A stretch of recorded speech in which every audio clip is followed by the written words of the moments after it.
मी दिनकरराव अंबादास मोरे, मुक्काम पोस्तळे, तालुका पंढरपूर, जिल्हा सोलापूर. गेल्या अनेक वर्षापासून आपण सोलापूर जिल्ह्यामध्ये बघतो, मोठ्या प्रमाणामध्ये साखर कारखानदारी निर्माण झालेली आहे. परंतु इतर कारखाना आणि मोठ्या मालकांनी केलेला कारखाना यामध्ये जमीन आसमानचा फरक आहे. आज बघितलं तर सहकारी साखर कारखाने कमी किमतीत खाजगीमध्ये घ्यायचे आणि स्वतःच्या मालकीचे करायचे. त्याच्या उलट मोठ्या मालकांनी हा पांडुरंग सहकारी साखर कारखाना श्रीपूरचा खाजगी असणारा त्याचं सहकारीकरण करून शेतकऱ्याच्या मालकीचा केला. आणि महाराष्ट्रात कुठे असं उदाहरण नसेल की साखर कारखान्याचा प्रवर्तक असेल त्यानं आपलं घर सोडून दुसऱ्याला चेअरमन पदाची संधी दिली, असं महाराष्ट्रामध्ये दुर्मिळ उदाहरण आहे. ती संधी मालकांनी या तालुक्यातील ज्येष्ठ सहकाऱ्यांना वेळोवेळी दिलेली आहे. आणि म्हणून मालकांच्या पार्टीत 1974 पासून आम्ही त्यांच्या बरोबर आहोत. पांडुरंग सहकारी साखर कारखान्याच्या निर्मितीच्या अगोदर बृहन महाराष्ट्र शुगर सिंडिकेट म्हणून एक कंपनी स्थापन केली होती. त्या कंपनीमध्ये मी संचालक होतो. मला मालकाच्या कृपेमुळे साधारणतः 13 वर्ष सरपंच चेअरमन पदाची संधी मालकाने प्राप्त करून दिली. आणि अनेक वेळा जवळपास दाजी पाटील आम्ही मालकाबरोबर कायम 24 तास राहून या तालुक्यातली संघटना प्रामुख्यानं सचिव मंडळीने स्थापन केली आणि त्याला प्रोत्साहन द्यायचं काम आम्ही त्यांच्या सहकार्याने केलेलं आहे. म्हणून या तालुक्याचं सुजलाम झालेलं आहे. दुसऱ्या बाजूनं जिल्हा मध्यवर्ती बँकेचे मालक 45 वर्ष सदस्य होते. प्रत्येक शेतकऱ्याला पहिली पाईपलाईन असली तरी गरज असली तर त्या पाईपलाईनवर परत कर्ज देण्याचं काम केलं. हेतू एक होता की शेतकरी उभा राहायला पाहिजे, बागायतदार झाला पाहिजे. आणि त्या निमित्तानं या पांडुरंग सहकारी साखर कारखान्याची निर्मिती त्यांच्या मार्गदर्शनाखाली केलेली आहे. आणि आज तर तालुका बघितला, हे जे बागायत दिसतंय हे सगळं मालकांचं श्रेय आहे. या डीसीसी बँकेच्या माध्यमातून, भूविकास बँकेच्या माध्यमातून शेतकऱ्यांना जेवढी जास्तीत जास्त मदत करता येईल तेवढी मालकांनी केलेली आहे. त्याच्यामुळे आमचं जोपर्यंत आयुष्य आहे तोपर्यंत मालकाची स्मृती आमच्या समोर कायम राहील असं या कार्यक्रमाच्या निमित्तानं मी सांगेन. प्रशांत मालकांना शुभेच्छा देताना एवढं सांगेन की सुधाकर पंत परिचारक यांच्या मार्गदर्शनाखाली त्यांच्या अनुभवाचा फायदा, त्यांनी जमवलेल्या लोकांचा फायदा हा निश्चितपणानं प्रशांत मालकाच्या भावी आयुष्यामध्ये होणार आहे. पण मोठ्या मालकानंतर त्यांचा वारसा हे सक्षमपणाने ते चालवत आहेत. आज पांडुरंग सहकारी साखर कारखाना महाराष्ट्रामध्ये नंबर 1चा कारखाना आहे, नंबर 1चा दर देणारा कारखाना आहे. आणि प्रशांत मालकानं साधारणतः 7-8 वर्षापासून या कारखान्याची धुरा सांभाळलेली आहे. आज सुद्धा पोळ्याचं बिल 75 रुपये जे मालकानं चालू ठेवलं ते शेतकऱ्याच्या खात्यावर जमा करण्याचं काम हे प्रशांत मालकांनी केलेलं आहे. म्हणून भविष्य काळामध्ये त्यांना सुद्धा आमच्या खूप खूप शुभेच्छा आहेत. निश्चितपणे एक दिवशी ते या तालुक्याचा आमदार म्हणून चांगल्या प्रकारे काम करतील अशी आम्हाला खात्री आहे. आणि त्याच्याकरता आम्ही जीवात जीवमान असेपर्यंत त्यांच्या बरोबर त्यांना आमदार करण्याकरता सहकार्य करू एवढी अपेक्षा व्यक्त करतो. मी दाजी कोंडीभाऊ भुसनर पाटील. माझं गाव शिरडोन आहे. गाव लहान आहे माझं, पंढरपूर शेजारी आहे. 78 पासून आम्ही नवीन आमची राजकारणाची फळी तयार झाली आणि 78 पासून आम्ही मोठ्या मालकांसंग बरोबर होतो. मोठ्या मालकांचं एवढं काम म्हणजे शेतकऱ्यांबद्दल आता चर्चा झाली. पण एक क्षण असा सांगतो की त्यांना कोविड झाला तेव्हा ते दवाखान्यात गेले आणि समोर पोळा होता. आदल्या दिवशी विचारलं कारखान्याच्या व्यवस्थापनाला की पोळा का, तर ते नेहमीच म्हणायचे की काहीच नाही दिलं तर त्यांनी बैल कशी रंगवावती, दिवाळीला नाही काय दिलं तर लोकांनी दिवाळी कशी करावी. अशा पद्धतीने ते ज्या वेळेस दवाखान्यात गेले, आदल्या दिवशी एमडी ना विचारलं की लोकांची व्यवस्था खात्यावर पैसे जमा केलेत का. आणि दुसऱ्या दिवशी सकाळी श्वासाला त्रास होतोय म्हणून त्यांना त्या ह्याच्यामध्ये नेलं, काय ते आयशू मध्ये. त्यावेळेस जाताना त्यांनी सांगितलं बाबांना की बाबा तुमची माझी शेवटची भेट. म्हणजे त्या माणसांना किती कळत असावं. आदल्या दिवशी शेतकऱ्यांच्या खात्यावर बिल जमा केले का नाही भावना चेअरमनना विचारलं. दुसऱ्या दिवशी आयुष्यमध्ये नेताना तुमची न माझी शेवटची भेट आहे म्हणजे त्याची ते चालत गेलेत आयुष्यमध्ये. म्हणजे किती समजावं त्यांना उद्याच. बाबा म्हणले रोज तुमच्या देखत लोक आयुष्यामध्ये जातात आणि नीट होऊन जातात म्हणजे असं कसं काय म्हणजे एवढं त्यांना कळलं. दुसरी गोष्ट की साखर कारखानदारी उभा करताना त्या माणसासाठी या देशामध्ये महाराष्ट्रामध्ये एक कौतुक आहे की साखर कारखान्याच्या भोवतणी ऊस घालून सुद्धा साखर कारखाने नीट चालत नाहीत. भोवतणी ऊस असून सुद्धा. पण ऊस एका तालुक्यातला कारखाना एका तालुक्यात तर सुद्धा हा खर्च करून शेवटपर्यंत म्हणजे सगळ्या जिल्ह्यामध्ये भाव आता म्हणले तसं नंबर पाहिला. हे कौतुक आहे ते दुसरं कुणी करू शकत नाही. काही इथनं ऊस नेऊन ततही करणं.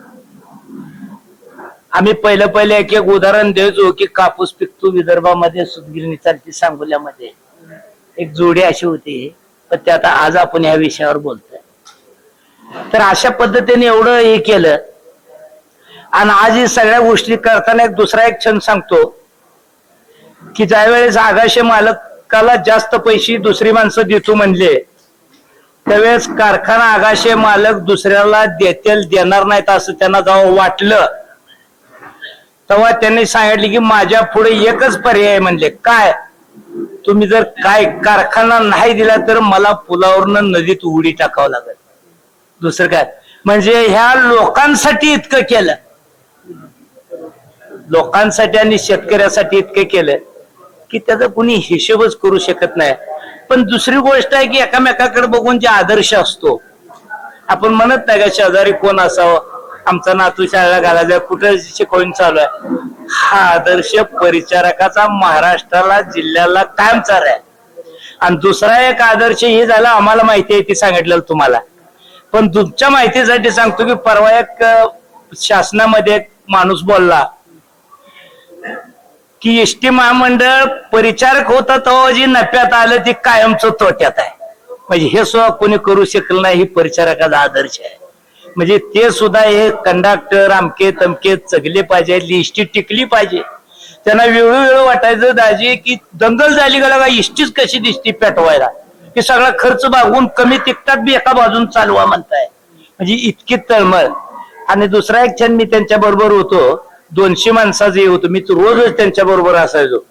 तर 200 माणसाचं ती एसटी मध्ये जे घ्यायचं काम हे होतं शिबिर म्हणजे निरोप समारंभ होता. त्या 200 माणसांनी मत असं व्यक्त केलं की आम्ही एसटीत कामाला लागलो असं वाटत नव्हतं. पण चहाचा कप नसल 5 तास सुद्धा सर्व्हिस मिळाली.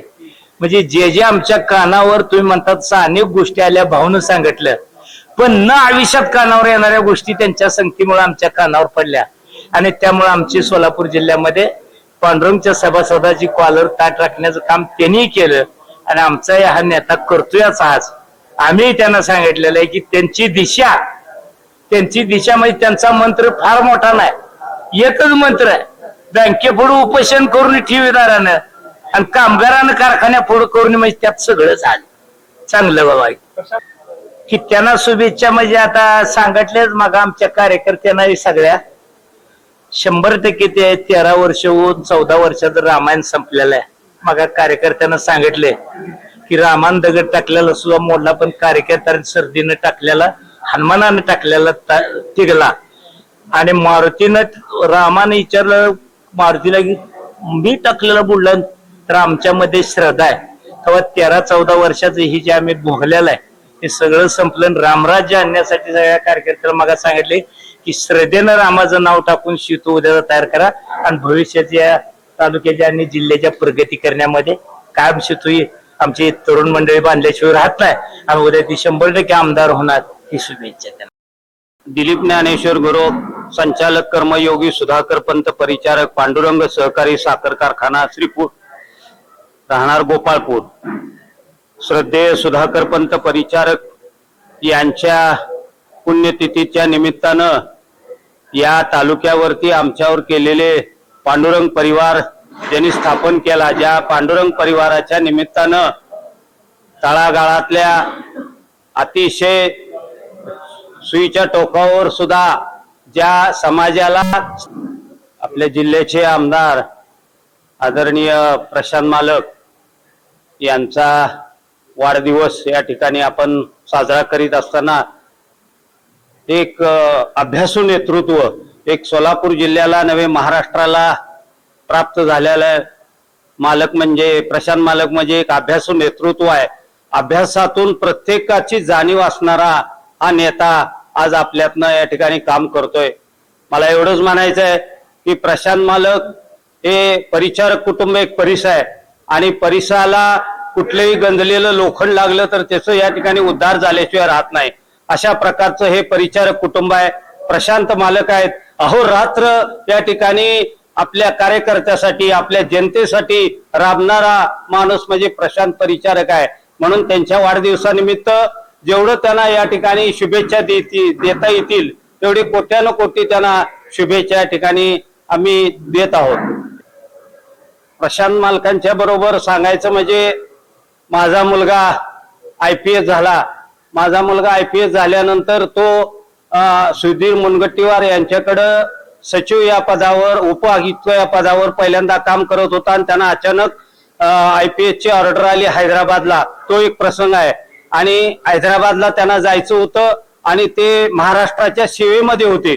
महाराष्ट्राच्या सेवेत नसताना त्यांना केंद्रीय सेवेमध्ये जायचं होतं. एक दिवसाचाच या ठिकाणी वेळ होता. आम्हाला वाटलं आता काय करावं काय सुचत नव्हतं. माझ्या मुलानं मला फोन केला की एक दिवस भाऊ या ठिकाणी राहिलेला आहे. आजचा दिवस मी नाही गेलो तर 6 महिन्यानंतर मला पुढे ट्रेनिंग मिळणार आहे. मी एकदम त्या ठिकाणी गुडबड्यात पडलो आणि एकदम आठवण आली मला परिचारकांची. परिचारक साहेबाशिवाय कुणी सोडवणार नाही यातून म्हणून मी प्रशांत मालकाला फोन केला. रात्रीच्याला फोन केला. त्यावेळेला प्रशांत मालक नेमकं पुण्यातून मुंबईला जायला निघाले होते. त्यांनी मला सांगितलं की काय काळजी करू नको, मी मुंबईला निघालोय. मुंबईला गेल्याबरोबर मी काम करतो. त्यांनी सांगितलं. योगायोग असा की त्या ठिकाणी त्यांनी गेल्यानंतर मुनगट्टीवार साहेब या ठिकाणी मुंडे साहेबांच्या कार्यक्रमाला दुसऱ्या दिवशी जाणार होते अर्जंट. त्यामुळे आम्ही पुन्हा या ठिकाणी अडचणीत पडलो. पण प्रशांत मालक तेवढ्या रात्री त्यांनी सह्याद्रीवर त्यांच्या PA ला फोन केला आणि पहाटे आम्हाला फोन केला की आज तुमच्या मुलाला तिथं पाठवून द्या. आणि तो त्यानंतर त्यांच्याकडून आम्हाला ताबडतोब रिलीव्ह त्यांना करण्यात आलं. तो चार्ज सोडला आणि माझा मुलगा हजर झाला. म्हणजे 6 महिन्याचा कारकीर्द या ठिकाणी त्यांच्यामुळे या ठिकाणी लवकर मिळाली. ही एक मला अविस्मरणीय आहे. आमच्या कुटुंबाला अविस्मरणीय असा प्रसंग आहे. त्यांना गोरगरिबांची कामं करायची त्यांना ताकद मिळो. पांडुरंग त्यांच्या पाठीमागे उभा राहून सामान्य जनतेतनं पाठिंबा मिळवून त्यांना मोठमोठ्या अशा प्रकारचं काम करण्याची संधी देऊ. आमची एक इच्छा आहे. आमच्या हृदयामध्ये प्रशांत मालकांना आमदार जनतेतनं आमदार व्हावं अशी आमच्या सर्व कार्यकर्त्यांची पांडुरंग परिवाराची इच्छा आहे. तशी माझ्या कुटुंबाची माझी इच्छा आहे की प्रशांत मालक जास्तीत जास्त मोठ्या ठिकाणी जावे. या राज्याचे या सोलापूर जिल्ह्याचे पालकमंत्री म्हणून मला बघावे अशी एक आमची इच्छा आहे. तुमचं नाव सांगा. नमस्कार, तानाजी चंद्रकांत पवार, मगरवडीचा आहे मी. प्रशांत मालकाचं क्षण असं जिल्ह्यात 1 नंबर कार्य आहे. सध्या आज स्वप्न तर आमचं प्रशांत मालक हे पालकमंत्री होण्याची फार मोठी इच्छा होती. पण काय पक्षाचे थोडं हे असल्यामुळं त्याने CM साहेबाचं फडणवीस साहेबाचं ऐकून बाबा थोडं मागं सरकले आणि जी उमेदवार पक्षाने देईल ती त्यांनी निवडून देण्याचं काम केलेलं आहे. पांडुरंग चरणी एवढीच प्रार्थना करतो प्रशांत मालकाला आयुष्य जास्तीत जास्त मिळावं हीच इच्छा आमची आहे.